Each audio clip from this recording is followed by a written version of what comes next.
In the Hospital by Crazy Tom. The breath of the men betrayed their nature. They wore the right faces, but those yellow, sulphurous exhalations belonged to no mortal. In black suits with dark glasses, they stood with their arms folded, looking in on the girl lying in the hospital bed. The monitor blipped in time with her heartbeat, and their chests rose and fell with the same rhythm. The antiseptic smell made their nostrils twitch. "My daughter was like this once," said the first. "Carrigan, you never had a daughter?" "Full well I did," Carrigan replied. "And for the record, Farad, she was quite the charmer." "Really? How many men did she ensnare then? Did she, do the rounds?" Carrigan turned away from Farad and huffed. "It's not about that." "The Lords would disagree." "Yeah, they would." He reached up to tap his index finger on his cheek. "How was your journey?"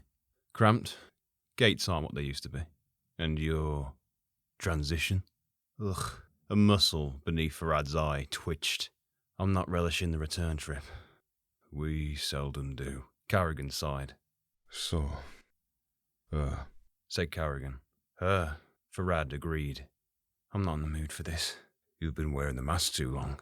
"Yeah, well, one can hardly go down the street in broad daylight when they're as ugly as us, eh?" Carrigan punched Farad's shoulder.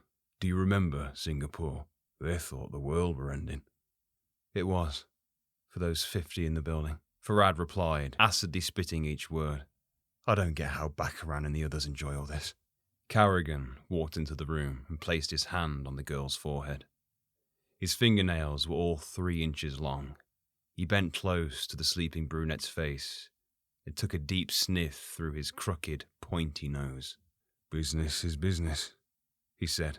"Not for me, it isn't," Farad replied. He entered the room and parted the blinds. Rain speckled the window. "At least we aren't out in that storm." Carrigan joined him at the window. They stared. The monitor continued to blip. He removed from his pocket a golden watch on a golden chain and checked it, tapping at the glass face. Cracks were spreading, their lengthening visible to the eye. "You or me?" "Oh, fuck. She's a child." "Have you smelt her?" Carrigan asked. "That's not just antiseptic. Don't you feel it crawling across your skin? It was hard even coming in here with her." "Like diving into a pool you know is icy cold," Farad agreed. "My eyes are starting to go." As he said it, his pupils flashed red. "I don't know when it got to this point, but we're here, and the clock is breaking. If we want to win this thing, we have to do it now." "No witnesses," Farad sighed. "None," Carrigan agreed. "I'll do it.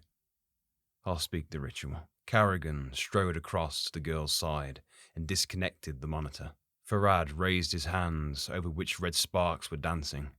He bared his teeth, his breath hissed out. Carrigan knelt like a cliff falling into the sea and placed his hand over the girl's heart. His eyes turned white, and the traceries of black veins appeared beneath the skin around them. Before the light lived the darkness, and the darkness was peace. There was quiet in the black. Then the light blossomed and night was born from day, for before the light there was no night.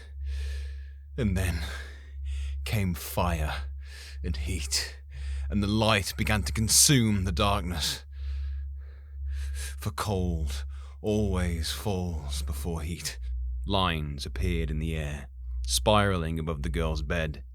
They cast a pale, jealous luminescence on the walls, and within the swirling symbols were hints of meaning, vapors of almost comprehension.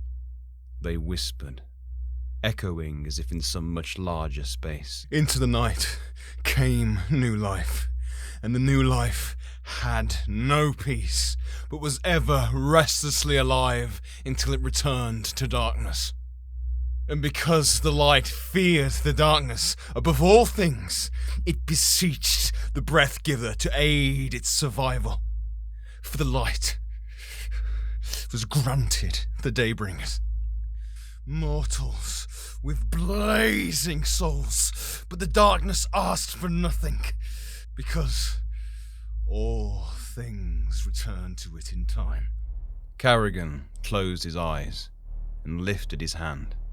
From the girl's chest rose a star-bright orb that turned the creature's skin almost translucent and revealed the twisted skeletons of the beings hidden in those fleshy shells.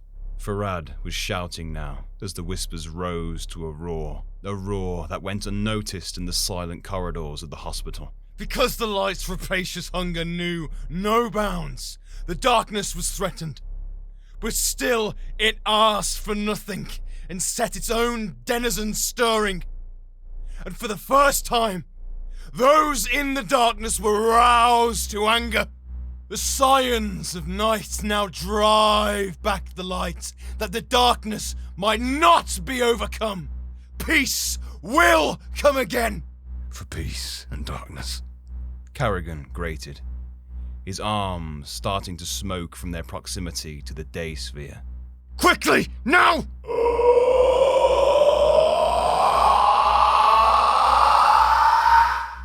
Carrigan opened his mouth. His jaw dropped and kept dropping, widening, expanding, stretching open. He swallowed the orb whole, and for a moment it shone from his pores. Then the creature within him stirred, and clawed hands reached out of his mouth to wrap the orb in shadows. The lines vanished. The glare receded. The roar was silenced. The girl moaned softly. Carrigan bent double, holding his chest. Farad lowered his hands. The ritual is spoken. It never gets any easier, Carrigan said, his eyes screwed shut. Nor should it. We're robbing her of something and she'll never know. Her friends will think she's just become boring. The spring will be gone from her step. Her eyes won't shine anymore. Farad's voice broke. But we have to. Look at us, Carrigan. We're in agony because of the light. Because it couldn't leave well alone. Because its very nature destroys us. All we wanted was peace. But there was no peace in the light, Carrigan finished. Let's go and have a drink somewhere. I'm sure we can find a place that hasn't paid their electricity bill this month, Farad said, helping his companion up. Carrigan reconnected the monitor, which began to repeat its mournful blip. Farad left the room. Before Carrigan followed, he paused by the bed and stroked the girl's hand. Just like her, he said under his breath, and brushed her hair away from her face. She stirred, mumbled something in her sleep, and settled. No more dreams, he said. The two creatures walked away down the corridor, each ceiling light dimming as they passed. The end. That was In the Hospital by Crazy Tom, read by James Alexander.